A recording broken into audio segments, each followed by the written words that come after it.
Достар, бәріне сәлем, сіздермен желілі Нұралы крипто, және де біз бүгін менің осы аптада ашқан трейдтарымды талқылайтын боламыз. Қандай трейд аштым, не аштым?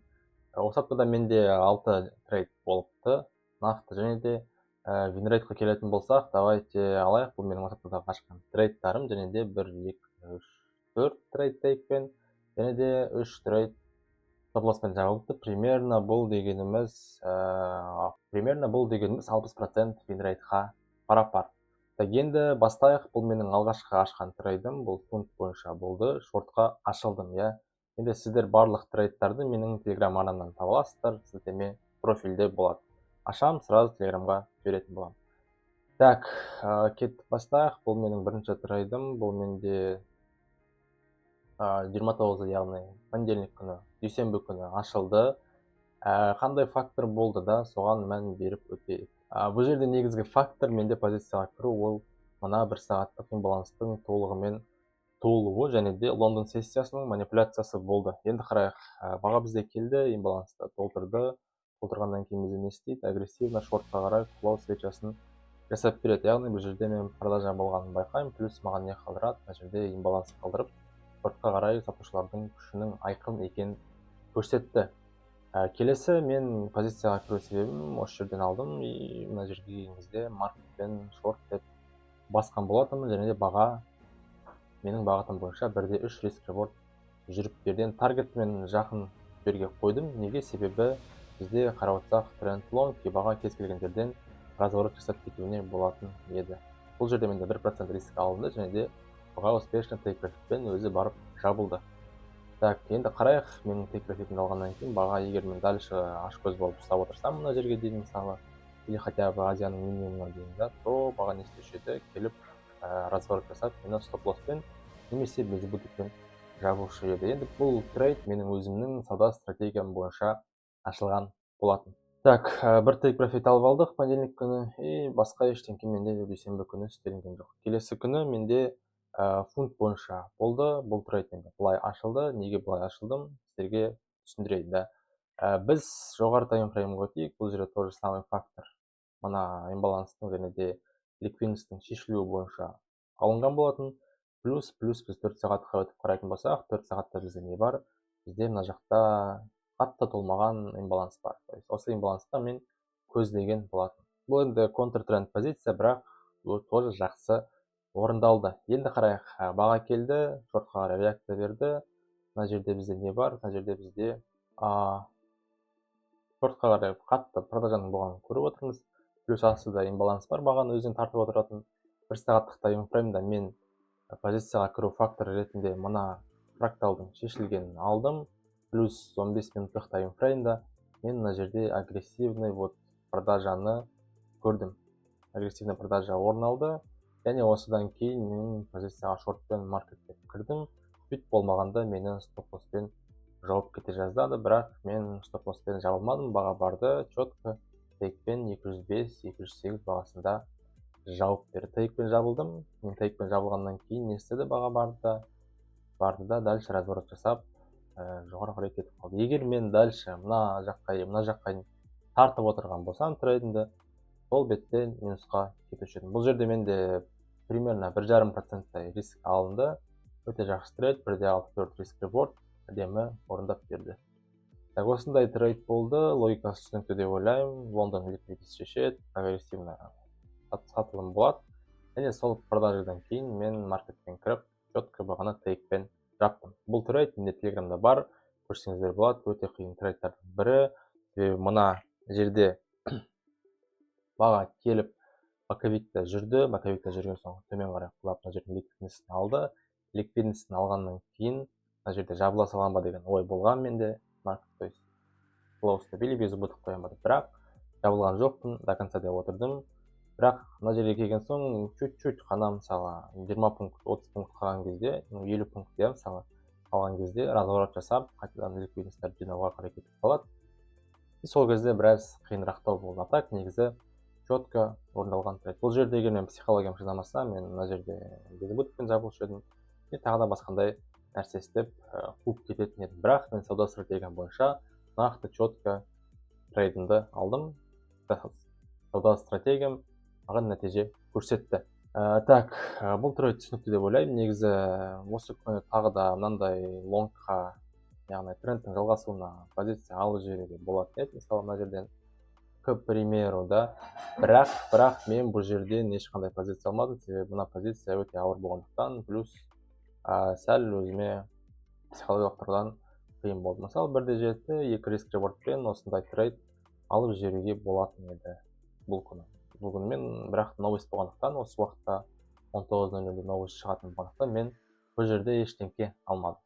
Так, вторник, яғни сейсенбі күні осылай жабылды. Келесі күнді қарайық. Келесі күні бізде бірі, яғни бұл сәрсенбі күні. Сәрсенбі күні менде не орын алды? Менде бұл жерде стоп лосс. Неге қазір? Так, мен мына жерге позицияға лонгқа деп алдым. Себебі біз не істедік? Астынан ликвидностьті шештік, закрепление бердік уверенно. И мына арада не істедік? Equal highs қалдырып кеттік. Так, плюс біз мен позицияға кірер кезде не болдық?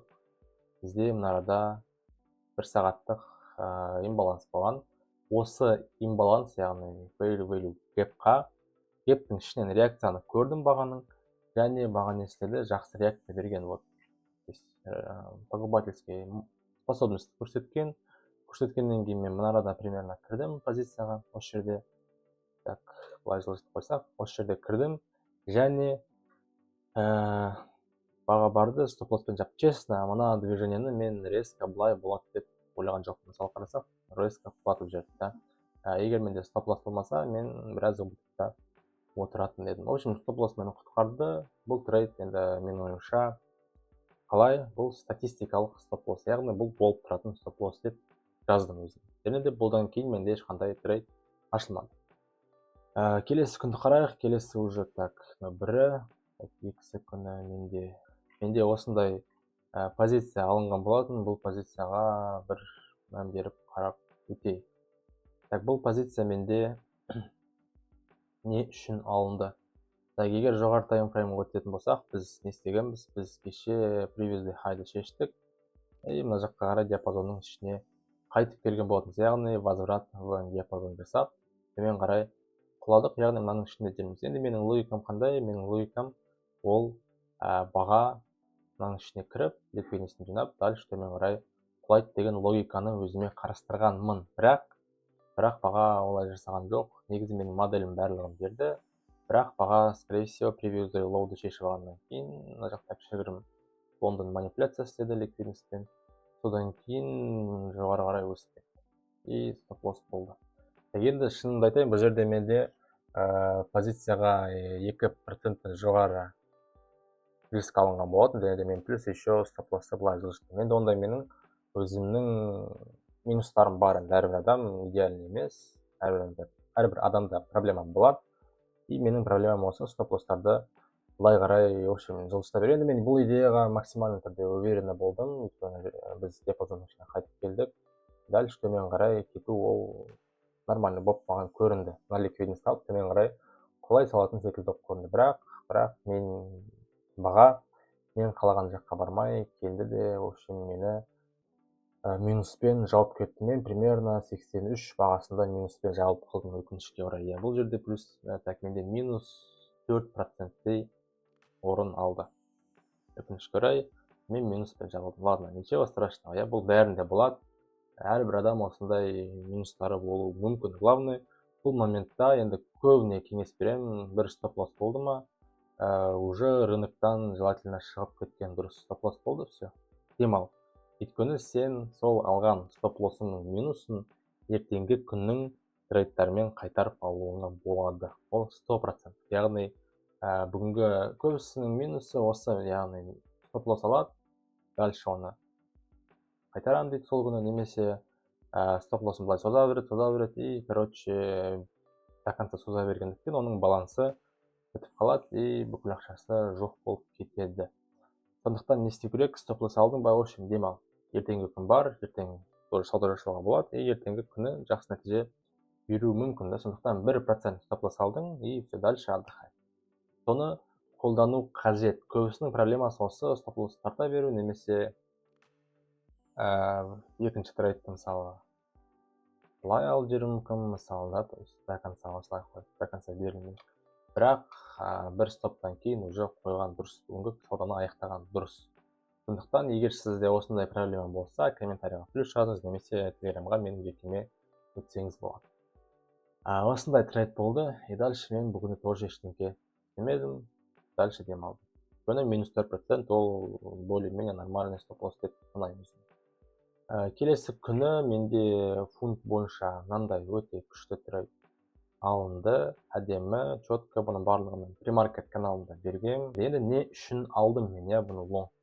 Себебі қарайық, біз Дневкадан бастап қарайтын болсақ, біз Дневкада мына жерде имбалансты тест жасағанбыз, плюс көріп отырмыз, агрессивно откуп жасадық, яғни покупательский интерес бар деген сөз. 4 сағатқа өтетін болсақ, то же самое откуп көрініп тұр. Мысалы біз rejection блок деп алсақ та болады.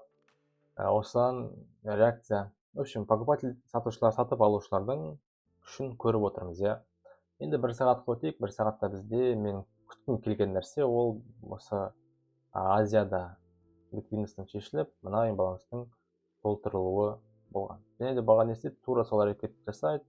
Маған менің позицияға кіру моделімді береді, және де мен осы жерден лонгқа қарай Азияның максимумына take profitпен позиция алдым. Четко орындалды, әдемі. Және де бұдан кейін мен дальше былай бағаны ұстамадым. Мына жерде тейкпен шықтым, все. Так, енді бұл пятница күні, жұма, келесі трейд, ол менде тоже жұма күні болды. Яғни тура осы ситуация, баға келді Азияның минимумын шешті, закрепление берді уверенно. Плюс біз 1 сағаттық мына жерде имбаланстың ішіндеміз, және де арада бізде фрактал бар. Осы фракталдың ішінде біз мына жерде не істедік? 5 минуттықта фракталды шештік Нью-Йорктік манипуляциясымен. Және мына арада фракталдың диапазонның ішіне қайтып келгендіктен мен дальше бағаны осы максимумға барады есептедім. Және бұл жерге мен 0,05% рискпен позицияға кірген болатынмын. Әдемі орындады, 2,5 РР, четко маған четко келді деп айтамын. Жалпы енді осы апта өте пайдалы болды мен үшін, және де осы аптада өзіме көп саудамда корректировкалар енгіздім. Енді ол корректировкалармен жақын арада сіздермен бөлісетін боламын. Ал егер де сіздер менің лайв режимде трейдтарымды ең бірінші болып білгілеріңіз келсе, мен телеграм арнамнан өтіңіздер, жазылыңыздар, және де қандай трейд аштым, қалай жабылдым, оны бірден на ровном месте сіздер алып отыратын боласыздар. Даже вот премаркет сол күні сауда уақыты басталған кезде сағат 1-де бергем, бұны қолданғандар, может быть, қолданып үлгерді, өйткені мен 1-де берген кезде баға былай тұрған, потом барып коррекция беріп, мына жерден тағы да позиция жинап алуға мүмкін болған. В общем, өте пайдалы көп информация, разборлар шығады осылай. Және де өзінің ақпараттарымен сіздермен бөлісіп отыратын боламын. Сіздермен бірге болған бүгін Нұралы крипто, каналға жазылыңыздар, телеграмға өтіңіздер, бірге қауымдастықтың мүшесі болыңыздар. Давай, сау болыңыздар.